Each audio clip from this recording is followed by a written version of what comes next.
Welcome back to the Mythic Dungeon International as we start up match 3 between Method NA and Fly Me Out. An NA versus NA matchup on this one, but also going to be a matchup against the defending champions from our summer land. I'm Jack, and joining me right now for all the action, we've got Sloot, Zyronic, and Mr. Tettles here. Welcome back, guys, onto that one. And now we're looking, and now we're kind of talking about the defending champions from our summer land onto that one. We went to Australia. It's kind of interesting to start seeing how there's a little bit of relief we kind of mentioned before as ironic onto these guys, that they've already kind of qualified for BlizzCon. They already know their spot secured. Now they're looking at kind of how seeding is going to start matching up too. Yeah, we already talked about how both Method NA and Method EU were talking about how they'd start streaming their practice if they qualified for BlizzCon. But something that's really weird about Method NA, and I don't know if it's like a humble bit that they're doing or if they actually feel this way. If you talk to any of them about how they won the spring final, they're like, oh, we didn't win that. And it's like, well, you know, what do you mean? You did. You Wait a minute. Method EU. And I wonder if they're just being humble, if they feel like Method EU threw and they just kind of played normally. I wonder what that bit is. So looking at this tournament, I kind of feel like, you know, maybe for Method NA, this is kind of like a statement they want to make where they actually, like, you know, need to prove to themselves that they actually beat Method EU. I can definitely see on that one, and making sure that they're going up to that level of caliber, because Method EU did win every single cup tournament leading up to the event on that one. And it just seemed like when we even talked to them at the LAN, they just didn't have good vibes going on in that final day of the event. So between this matchup, Fly Me Out, we haven't really seen too much of these guys thus far, but Tettles, we've seen a lot of them on pushing M+ keys on the leaderboards on Raider.io and everything like that. So it's not like they're total strangers to us. Yeah, they definitely are known for high-key NA pushing. That's how a lot of these teams actually end up forming, is that they just end up playing with one another a fairly large amount on live, and then they decide that they do want to make these teams. I know Ellismere and Suffered the Tank. Speaking of Ellismere, breaking out the Holy Paladin onto it, and as you're mentioning, that's kind of what he's a little bit known for here. Yeah, definitely playing for Holy Paladin. It's definitely going to be interesting to see how they end up dealing with Motherlode, just because Holy Paladin, of course, cannot be Night Elf, so he can't have that Shadow Meld racial to be able to drop combat. We've seen in the past some major skips being done inside of Motherlode, going into Rix of Fluxflame and Mogul Razdunk's room. So those are just two things that you should definitely be looking out for, how they end up doing those skips. They end up doing those skips because they're not going to be able to have Shadow Meld, as you mentioned before. They're also not going to be able to have any other battle reses as well. So Motherlode's going to be pretty skip heavy onto this one, Salute. What are you thinking about it, especially since, let me double check onto that one. What do we have in terms of the emissaries? I believe we are in an Arcane Heavy. Yes, you're right. Yeah, so we're in an Arcane Heavy, so that means there's going to be a predominant amount of Arcane emissaries present throughout the dungeon. So you're going to have a lot of attention required to constantly punt those away from the group. I've played a lot of keys on live. Holy Paladin, not exactly the best for those keys, outside of getting in melee range and needing to Crusader strike off of it. And the problem is if the tank falls asleep at the wheel there, then oh, I know all about that. They do have an aggro table, and they actually melee pretty significantly. So the tank needs to kind of keep an eye to maintain aggro if the Holy Paladin is kind of demoted to that role of getting rid of the Arcane Emissary. So, you know, just something to watch out for the teams. Yeah, well, when you're running with Sloot, you're always demoted to taking care of the emissaries for him onto that one. Forehead. you get the whole thing. You get the whole dome. Just like the dome they have to watch out for the enchanted emissaries. Ooh. Get back on. We'll tell you guys when you're older. All right, don't worry about it. Don't worry about it. But as you mentioned, there's a lot for Fly Me Out to worry about under this one. A lot of skips coming out onto it, and thus far, I don't think with all the beguiling changes that any teams are going to be going after that last set of mobs, that last wing, all the explosives going around, Tettles. Yeah, I definitely don't expect that. I think they're at a pretty significant disadvantage just starting out into Motherlode. I think that if they are to take the match, I think it would probably be a 2-1. They would probably have to look to reverse sweep. So we're definitely going to see what ends up happening here. We'll see indeed, as the favor of Twitch chat is definitely on the Method NA side with 86%. As game 1 between Method NA and Fly Me Out gets started on the Motherlode. Yeah, this is a pretty bold move here, Zyro, from coming out of Fly Me Out with the Holy Paladin. I think it's going to be pretty costly for them later. But, you know, I mean, they knew what they were up against. They knew coming into this what the affixes were and what they practiced. So we'll see exactly how it pans out for them as both teams mirrored on each side, of course, use one of those mass shrouds and get in on the action into the main area of Motherlode. Is that... just use a buff right away on the... Okay. I don't know how Holy Paladins work anymore because we haven't seen them in a year, but that's fine. Both teams are doing a similar pull here. And whenever we go into Motherlode, we're talking about how many of these giant peacekeepers they can pull at the same time. They give double mob count, so every team strategy in this Motherlode is pretty much pull as many peacekeepers as they can. So, like we normally see in this dungeon, massive pull, as many peacekeepers as possible, pop the bloodlust, AoE everything down.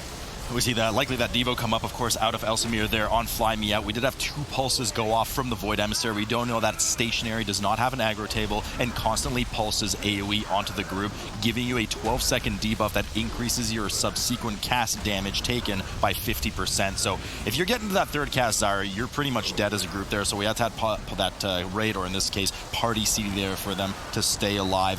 Fly Me Out just, of course, rounding up as much trash as they can. Zyra, we know from last season, the name of the game on this map really is get that Bloodlust in early, do as much trash as you can until your Bloodlust rolls around again, and then get in on that first boss with it.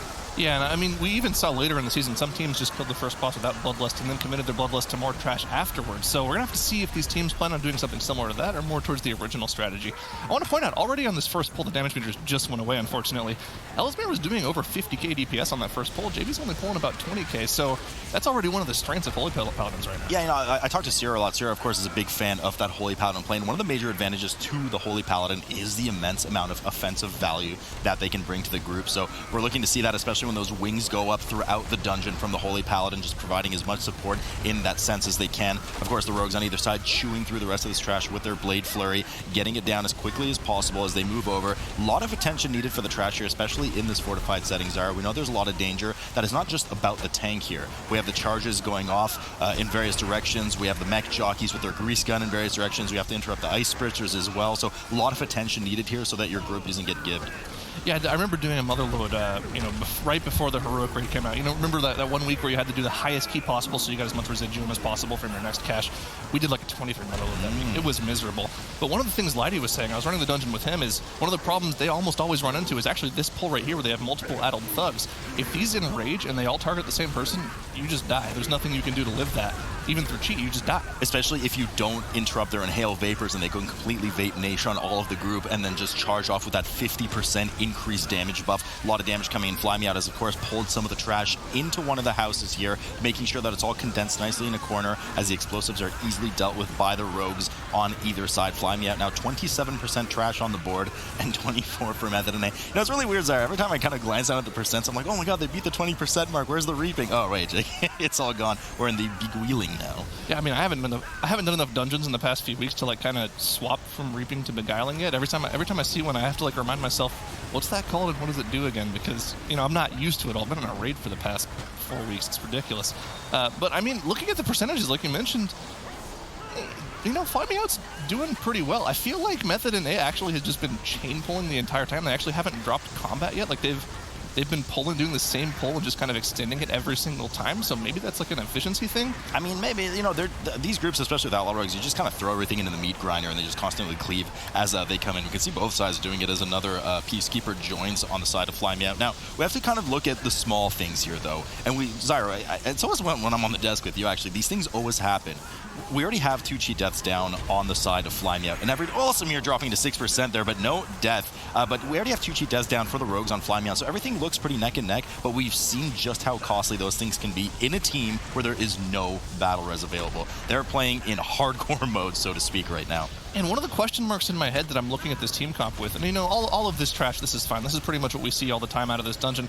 But the question mark in my head is, how are they planning on skipping to the 3rd and 4th boss? They don't have a battle res. You can't shroud the trash because they have True Sight. I'm not sure what they plan on doing there.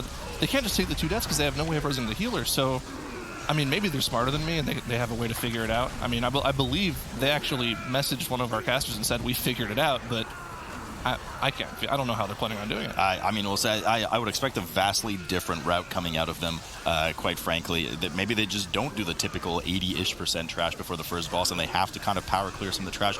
We do know a bit of the trash, especially the Echo Blade, for instance, in the R&D wing after Azrog, the second boss of the dungeon, has received a bit of nerf, so there's kind of a bit of leeway there. But I mean, nobody likes dealing with the third boss trash or the 4th boss trash at all. So big potential potential typical advantage coming in for Method NA here with those skips as they reach 51% trash. Fly Me Out now at 47%, finally dropping combat for a moment as they just toss some more mobs right back into the meat grinder of Outlaw Rogues here. And it looks like Method NA has just very slightly pulled ahead in trash percentage here, just being a little bit more efficient with how they pull their trash. And that's pretty, that's pretty considerable, looking at the damage values for both of these groups. Like, looking at the overall damage the teams are doing, I feel like Nerf is doing more than Suffer's doing, but Ellesmere is kind of, balancing out by doing maybe double what JB is doing in terms of overall damage. This Holy Paladin is, you got to look at that damage value on AoE. They're doing a lot of damage. Actually beating the tank right now as Suffer just dips below Ellesmere, who's topping over at over 60k DPS on this pack right now. So certainly getting as much work done and having a lot of trust in the tank right now, who actually heroic leaps away, making sure that there's not a final blow once he reaches sub 10% health there from that Peacekeeper. But they managed to clean it up, and Fly Me Out hits about, should be about 55% in a moment. Method NA dealing with a double, triple Peacekeeper pull. Now, we know from the last season, Method NA is a huge fan of doing like a massive pull with 4 or 5 Peacekeepers. It looks like maybe that's the pull that they're doing here, but they just evaporated the ones that are already there. 3 of them already sub 20% HP as the 4th one comes in. Yeah, I mean, like you mentioned, the 4th one did come in there, and this is just kind of Method NA. I feel like both the Method teams have a very good strategy in this dungeon. They were always a little bit above everyone else, maybe Aber coming in like a pretty close 3rd, but their strategy in Motherlode always seemed like it was one of those strategies that kept evolving from week to week, and I feel like this is just kind of one of their best dungeons in terms of overall strategy. The fact that Fly Me Out is even close in terms of mob count right now is pretty impressive.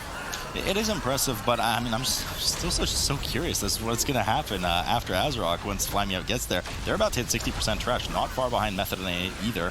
Both teams, of course, now dealing with that enchanted emissary on the side, want to make sure none of the mobs are within that dome, or similar to my dome, apparently, according to Jack. Otherwise, you will be reflected 200% incoming damage. So any damage will punt them back, or some types of CC work. Of course, you can't hard CC them, you can't root them, but you can stun and punt, etc. So Fly Me Out pulling the rest of the trash into the coin-operated Crowd Pummeler's room here and getting ready to pull that first boss, as Method NA still chiseling away at trying to get to their 80-ish% mark before going on there. I was about to mention, I wonder if they're just going to pull us on top of the boss and cleave it, because we've seen so many teams do that here, and of course, they just do before their Bloodlust is available, so it looks like they're probably going to be planning on using that second Bloodlust, hopefully for a massive trash pull right after the boss, but we'll have to see. But once again, we've mentioned this a lot. This looks like it's really efficient in terms of cleave, but there's a lot of kiting that has to go on here. They might not get efficient cleave all the time. And on top of that, you kind of want to make sure you're focusing the boss when it has the damage amp. So I'm not really sure how efficient this is. It looks like it might be. This all comes down to the tank. If the tank can just plant there and face tank everything without the need to constantly kite, the team will get very effective cleave out of this. Now, one thing I did want to mention, we just saw on the side of Method, and actually both teams, is that it's a recurring theme will happen throughout the cups as you'll be exposed to them in Twitch chat. What's going to happen is that some of the emissaries are not actually linked to the trash beside them. So you can, if you're good enough about it, you can pull the trash without aggroing the emissaries on the side, something that we just saw with the enchanted ad before the boss room here. So you just don't have to deal with them at all. Of course, you won't get the mob count out of it either, but sometimes they are a pain to deal with. And like we mentioned here, because they're having to focus on cleaving down both of the Peacekeepers, Method NA has caught up already on single target damage, because they don't have to worry about healing, they don't have to worry about cleaving ads down. They're just single target pummeling the pummeler, and they pulled ahead already. Pummeling the pummeler, indeed.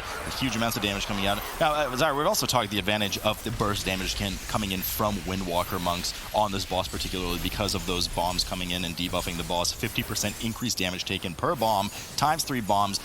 I think that's like 150% or something, Zyra. We'll have to check back on that math later. But the bigger deal here as well is just the group synergy in terms of buffs and debuffs is better on Method NA. Lighty provides that 5% increased physical damage taken on everything he touches. Elsamir provides no such buff, and they're running 3 rogues on top of it. So you're just going to start to lose ground, especially against a team like Method NA in terms of raw damage output.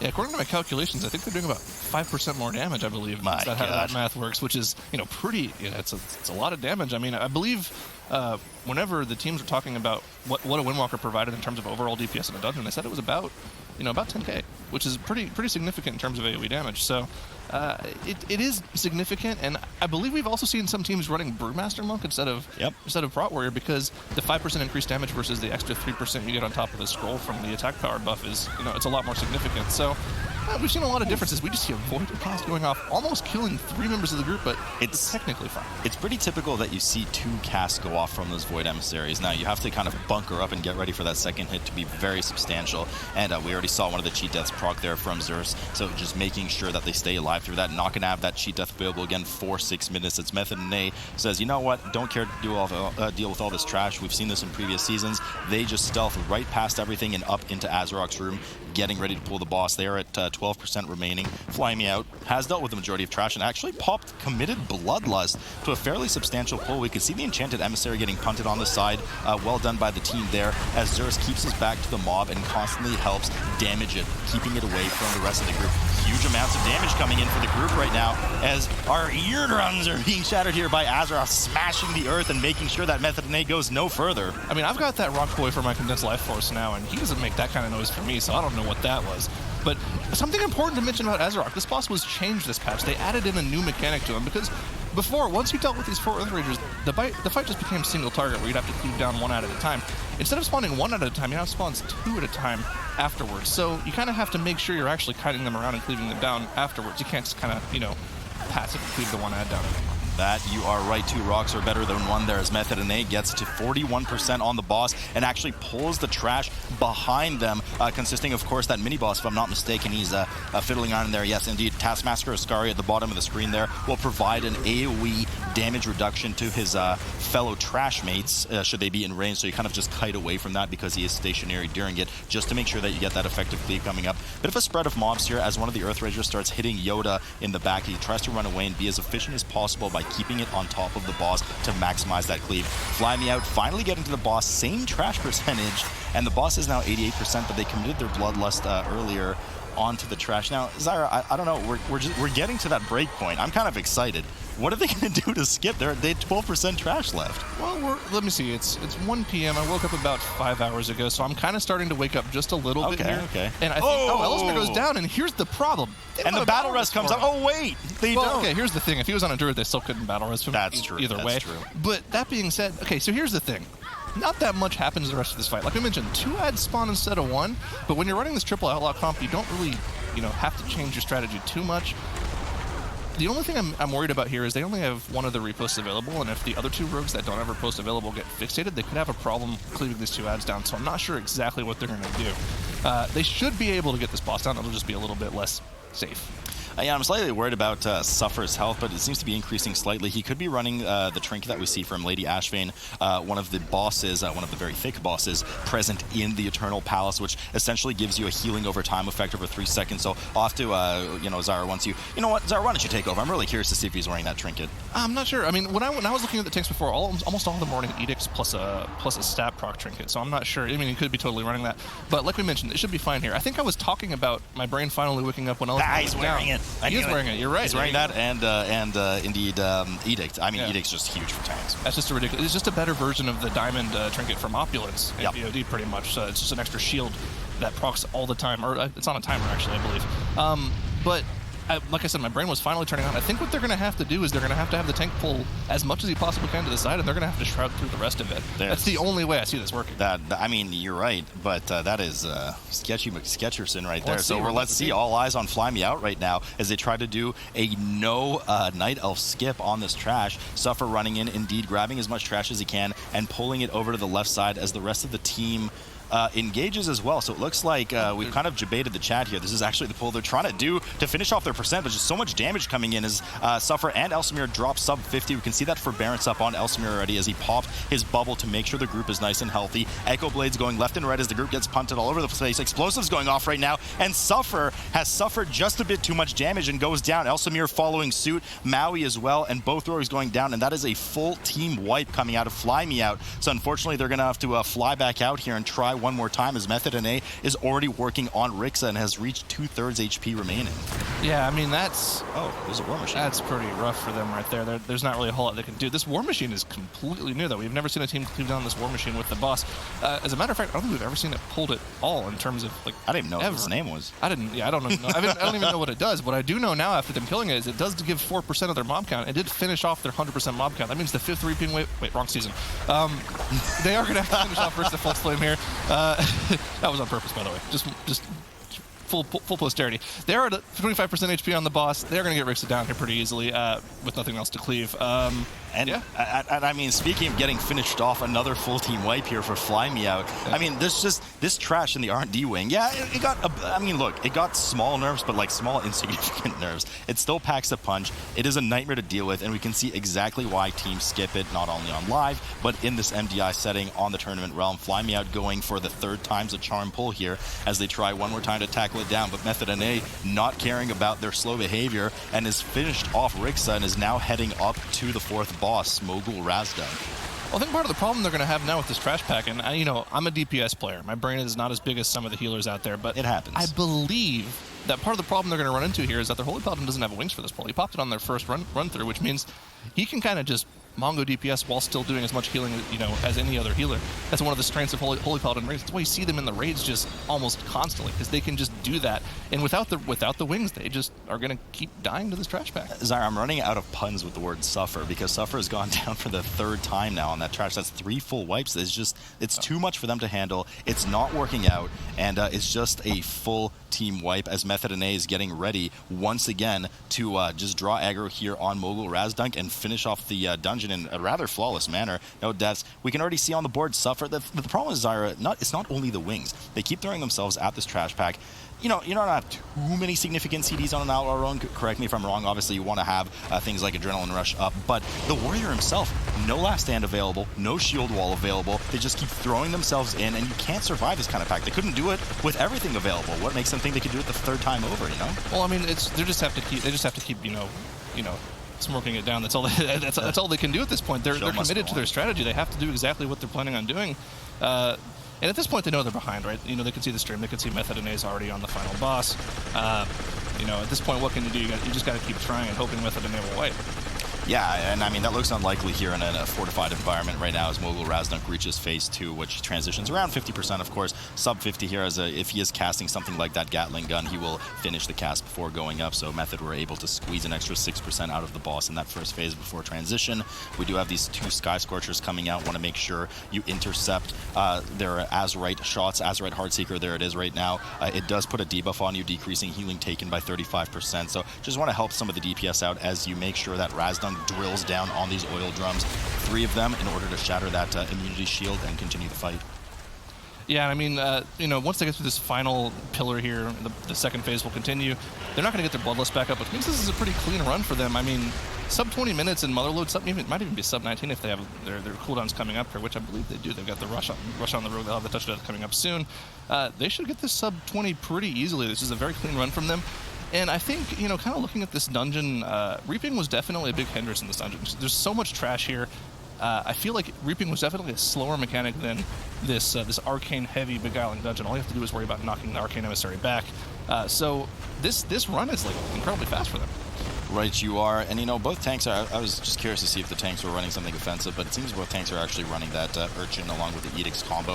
It's just a huge survivability combo and kind of complements one of the weaknesses of Prot Warriors with self-sustain, giving you some just passive HPS every 3 seconds. Fly Me Out has finally dealt with the trash. We can oh, no, they haven't. They dealt with some of the trash, but they have 6% left as they pull it in, but doesn't matter as Method NA, the defending chaps, show that they are not letting down, and they want to show that they're the best this season too, looks like, Jack. Yeah, coming out very strong here as Method NA does take that first game in the series against Fly Me Out. And as you mentioned, Tettles, the exact problems they're going to have, that research and development wing into the explosive wing they never even got to. Yeah, massive problems. I mean, it's exactly like I was talking about. Them not having Shadow Meld on Ellesmere ended up just being super scary. At the beginning of the instance, though, the Holy Paladin's time to shine was definitely there. You saw Method NA and Fly Me Out pretty neck and neck, even going into the first boss. I know that Fly Me Out ended up doing coin-operated crowd pummeler a little bit interesting with how they ended up having those mech jockeys and all of those robots on top of the boss. But Method NA ends up getting coin-operated crowd pummeler plus a little bit more trash. They were just a little bit further ahead, showing why they are the champs. And then in general, you actually see Method NA actually doing Rixa Flux Flame here with this War Machine and this Expert Technician, while at the exact same time, Team Fly Me Out dealing with that research and development wing because they don't end up having the Shadow Melds. It just like ended up being like a little bit more than they could muster up. You actually see Suffer going down, and then they just end up having a full wipe off the back of that, and then Method NA just ends up taking the match because of it. But, you know, and just kind of like to add on to that, it wasn't even, I mean, they probably had to play some of that trash so they could do a successful skip, as Zyra was saying, with the Mass Elf later. But on top of it, what was causing their deaths had technically nothing to even do with the Shadow Meld. I mean, they were just dying to a pool that we've seen even in the last season some teams do. That's just a dangerous pool that you don't want to deal with. I mean, yeah, and at the end of the day, not having that Shadow Meld almost requires you to have to do that pull just because you have to facilitate being able to get through and get to Rix of Flux Flame like that. You know, very annoying, a bit of trash that is kind of ahead of them, and it also starts showing us another example of why we start having these in the meta the way that it is, right? When you have those requirements going into it. And, you know, it kind of makes me think back to like the Legion class halls where you had the Paladin who was a Night Elf who ended up going to be able to roll Paladin. It just didn't happen for everybody else. Didn't happen for everybody else, so we didn't get a Night Elf Shadow Mist. I know. I'm a little upset about it. on live if that was the case right now, Jack. Would you finally have the return to Alliance that you've been hoping for? Well, the thing is, they probably intended for Night Elves to have Paladins, but the thing is, we ran out of Night Elves after the Burning of Teldrassil. Oh. What? Too soon, Salute. Too soon. Oh my goodness.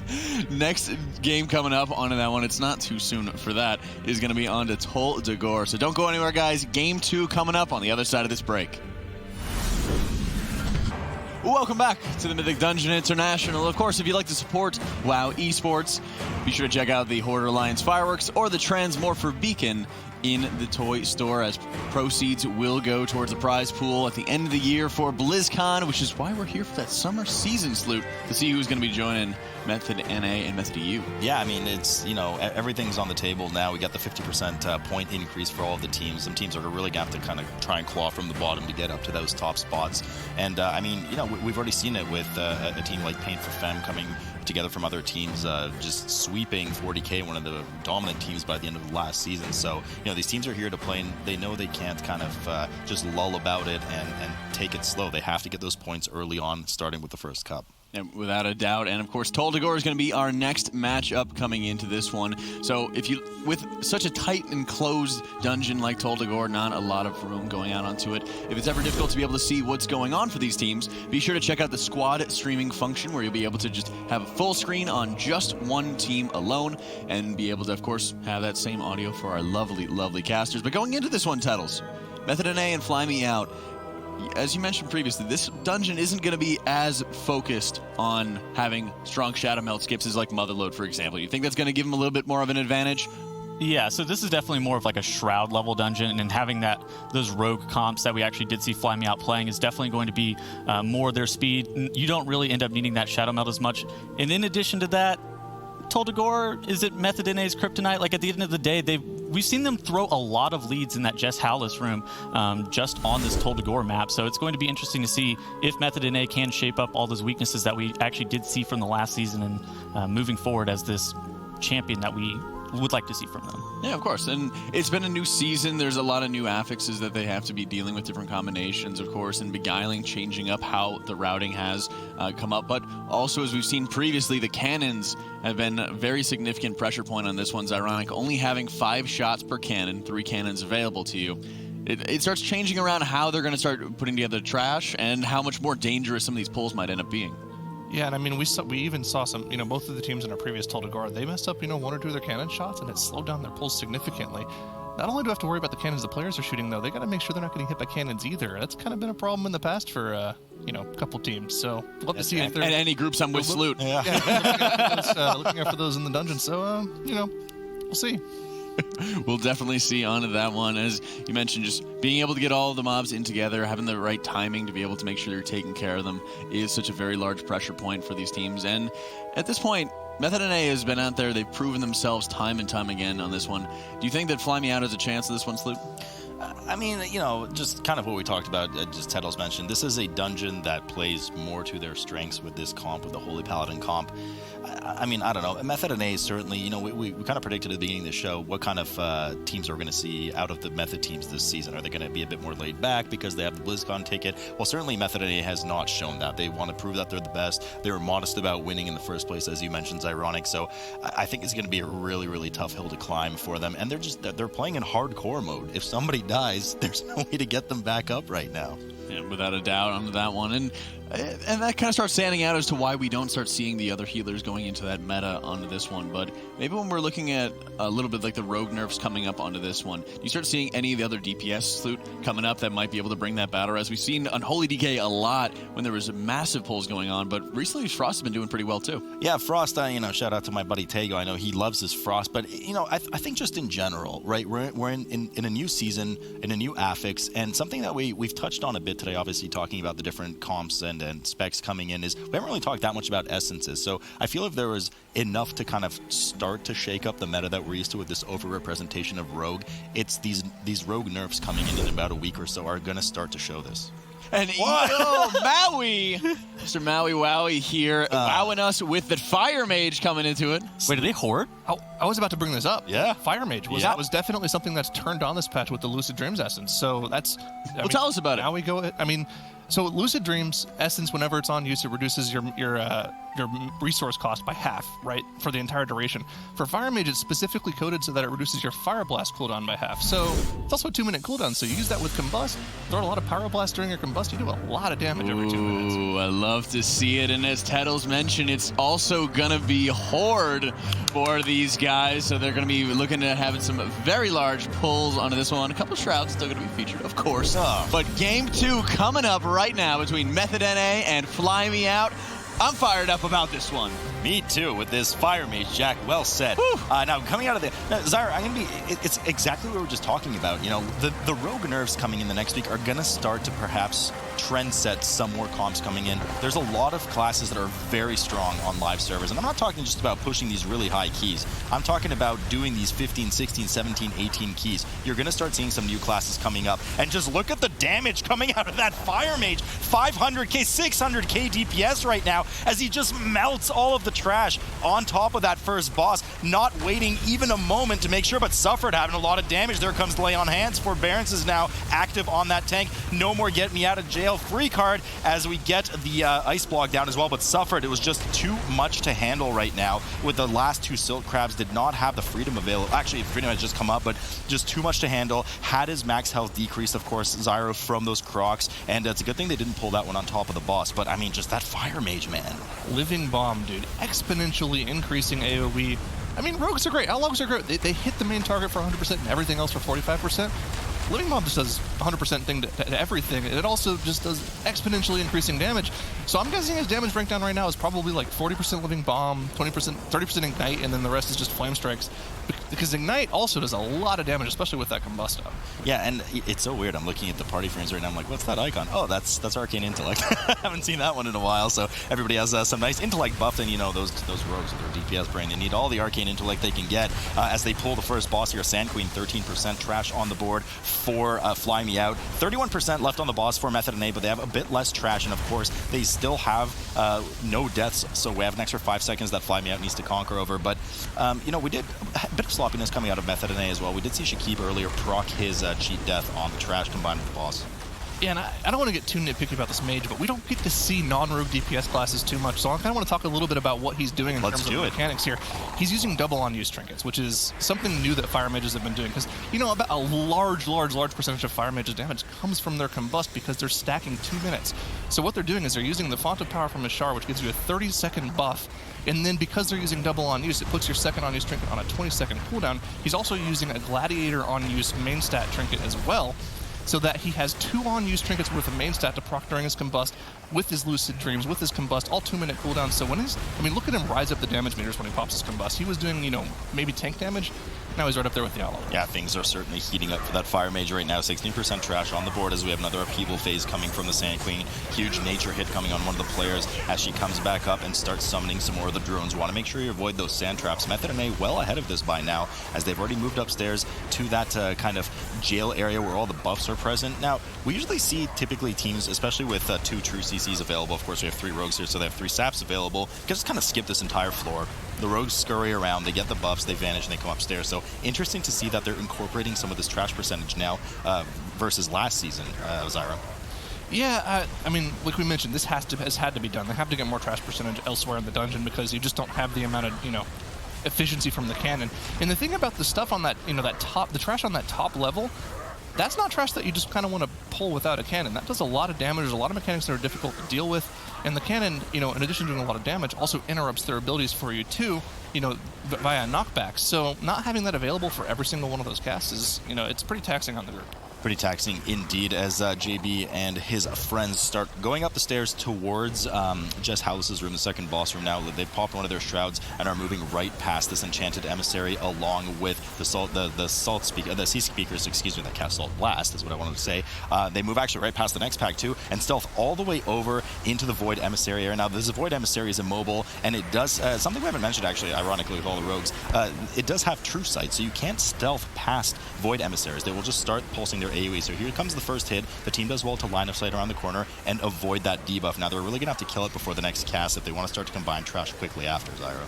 Yeah, and the reason they're making sure they're not taking any of the damage here is because they don't want to stack that damage taken with the bursting on top of that. That'd be kind of miserable for their healer, which is kind of, differing from their opinion of their team. One, we were talking a little bit about the sort of the mantra of Method, and one of the things they were saying in this dungeon, you want to do damage to Bobby. That's the really cool damage.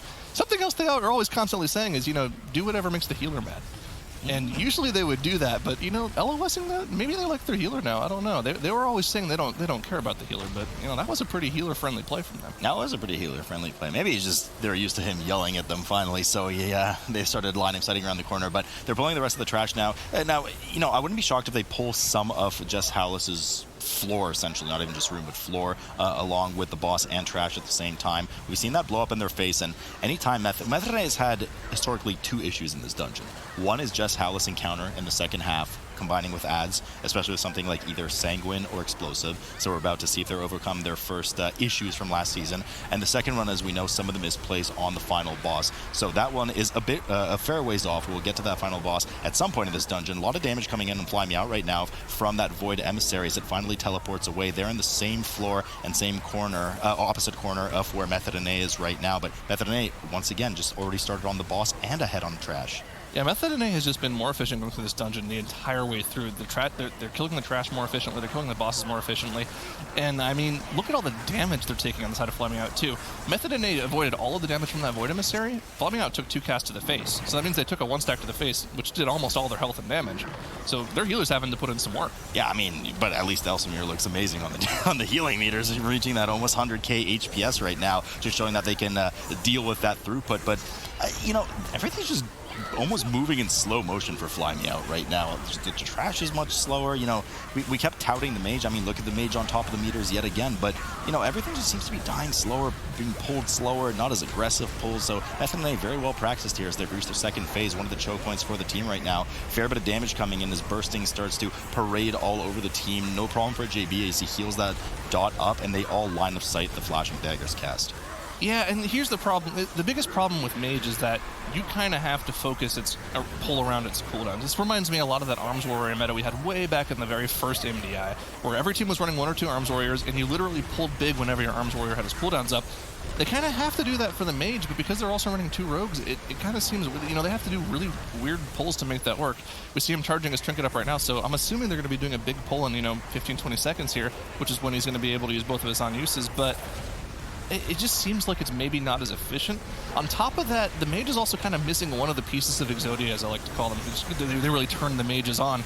They're missing the Mechagon bracers. We don't have any Mechagon items enabled right now because, it's kind of unreasonable to assume that you'd get a 445 Mechagon item right now.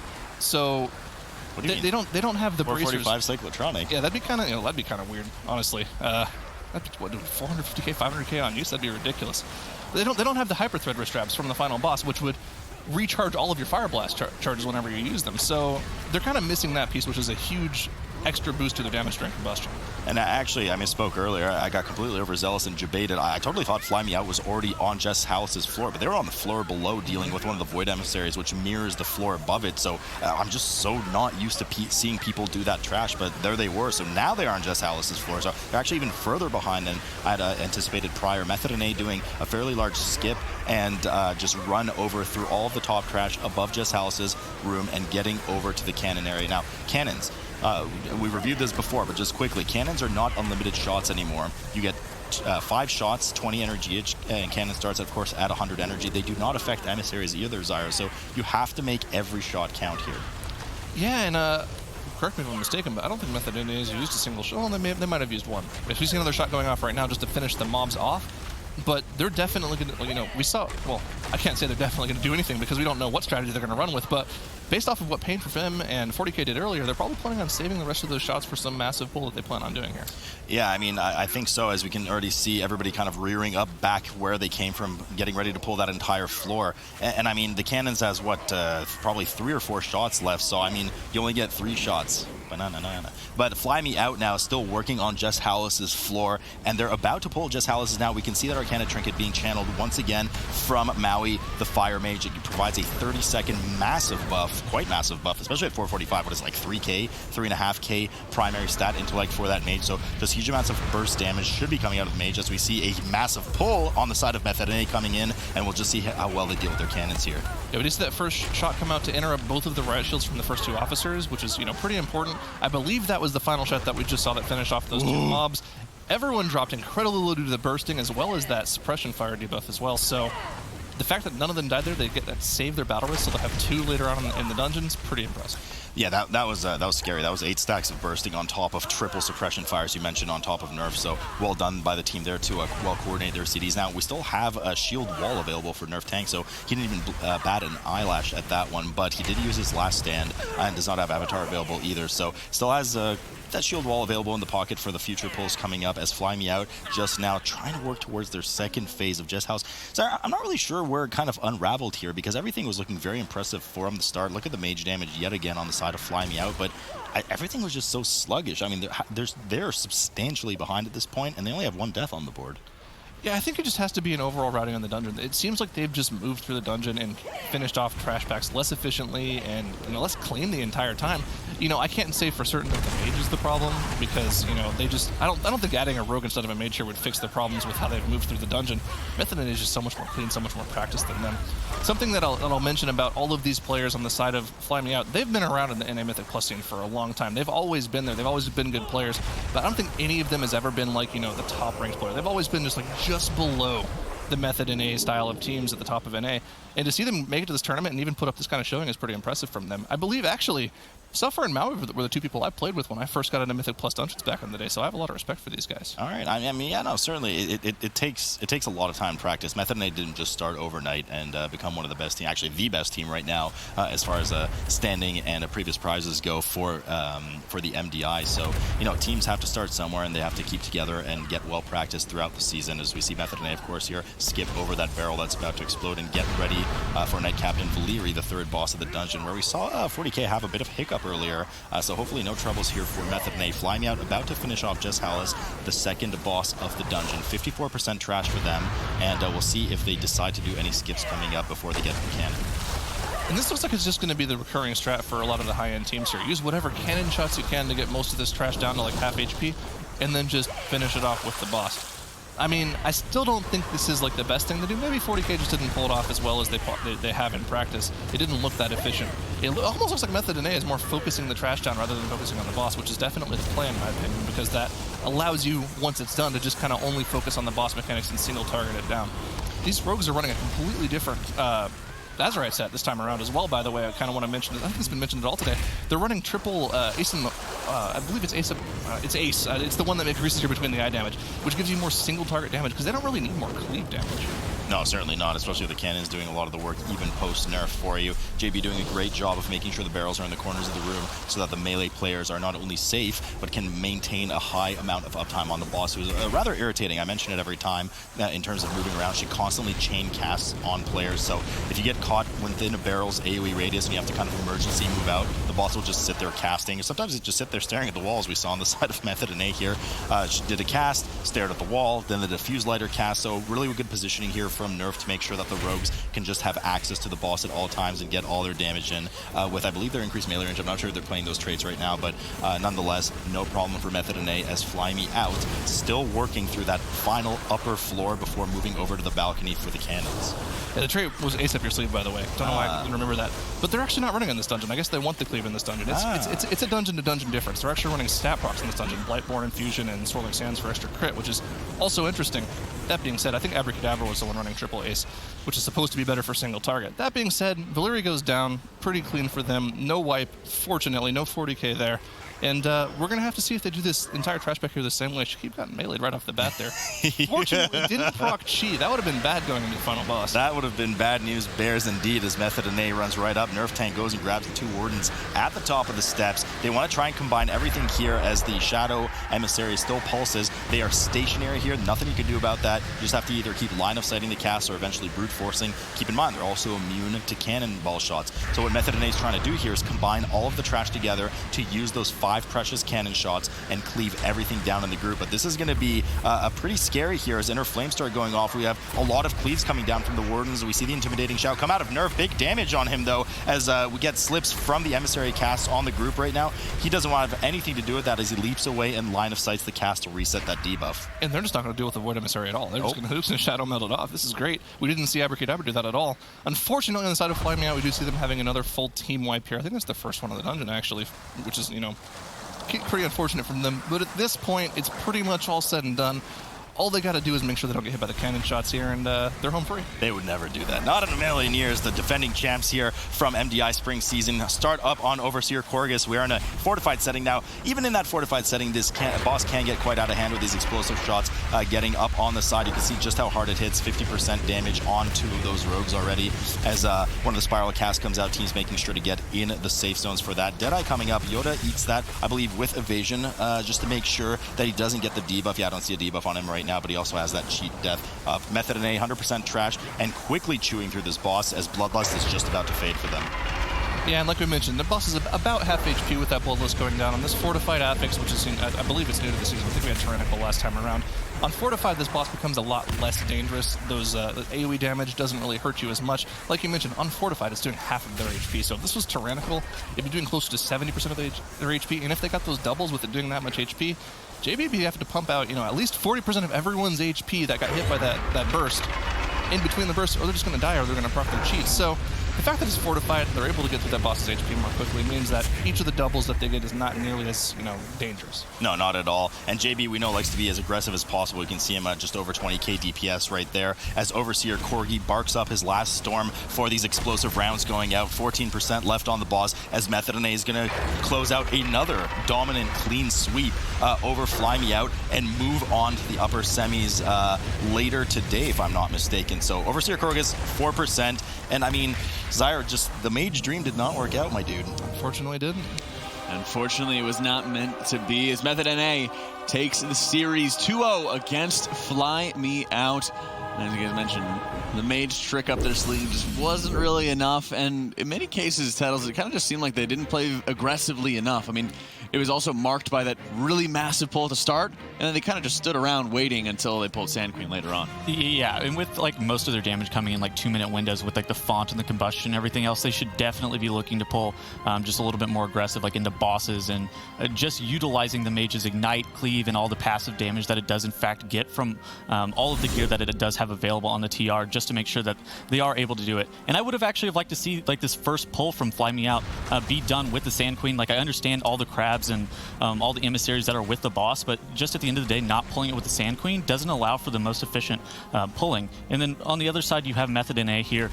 Like, they do just a typical strategy where you just kind of beeline towards the boss, pull a little bit of trash in, just intermittently, just making sure that you are a little bit more safe. And then Method NA does this thing where they end up pulling all these C speakers with Jess just at the bottom little percent whenever Bobby ends up running away, so they're not strapped for kicks, so they actually do have enough kicks to make sure that they're kicking all the fears.